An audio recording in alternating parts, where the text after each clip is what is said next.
Welcome back.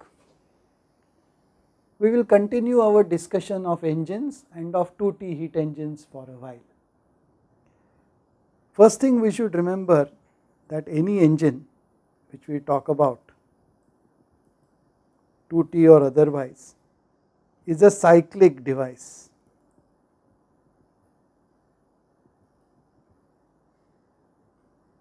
It has to produce a positive amount of work. And in our discussions, unless we specifically say so, we are not interested in just now or not concerned with the materials used or the fluids used or even the details of construction or the details of operation.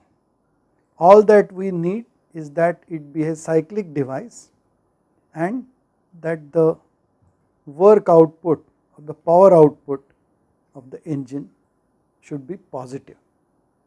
Now what we are going to do is the following. We have noted that our basic statement of the second law of thermodynamics is the Kelvin-Planck statement. This represents our statement and our understanding of the second law of thermodynamics. Now using this, we have shown that if we have just one thermal energy reservoir and if we attempt to make a so called 1T heat engine, then this is not possible.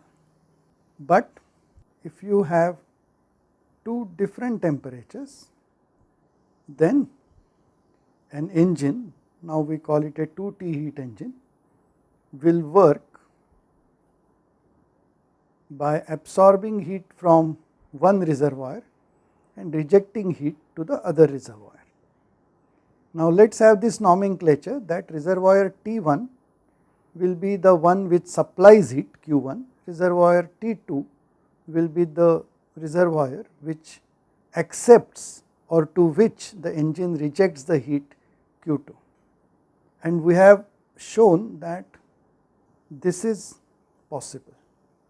And while doing this, we have used a method by which we have shown that if we assume something otherwise, for example, if you assume that this Q2 is also in this direction, then well, this will not be an engine because it would violate the Kelvin-Planck statement. This method is known as the method in which you assume something and then show using standard methods of mathematics and logic and show that it leads to some inconsistency.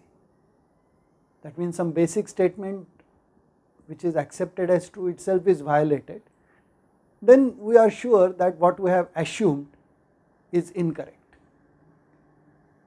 We will now use this technique to derive many characteristics pertaining to 2T heat engines and later on for related processes. Thank you.